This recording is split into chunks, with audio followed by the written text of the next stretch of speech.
До стартот на летото ќе има освежување во владата. Премиерот Христијан Мицкоски потврди дека во мај или најдосна јуни ќе има реконструкција во неговиот владин кабинет. Потенцираше дека соработката со коалиционите партнери вреди и знаме добра, а за евентуални нови министерски имиња ќе се разговара и во периодот пред да започне процесот на промени во владата. Ние имаме принципелен договор како коалициони партнери во владата, сите три политички структури, тоа се коалицијата предводена од ВМРО ДПМН, коалицијата Вреди и Влен и политичката партија Знам.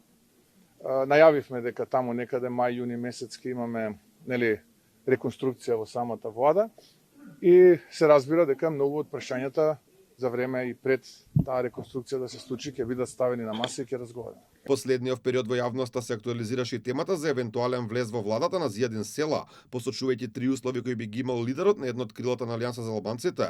Мицкоски вели дека такво нешто нема да се случи, бидејќи простор за проширување на владината коалиција во овој момент нема. Како коалиција имаме исклучително коректна соработка и не гледам во моментот простор за коалициони договори и преговори со други политички субјекти, затоа што, ќе повторам, образот го чувате цел живот, а го губите само еднаш. Од она што е познато во моментов е дека нарушени се односите меѓу Вреди и министерот за социјална политика, демографија и млади Фатмир Лимани, па рече се сигурно еден од владините партнери ќе бара промена на актуелниот министер.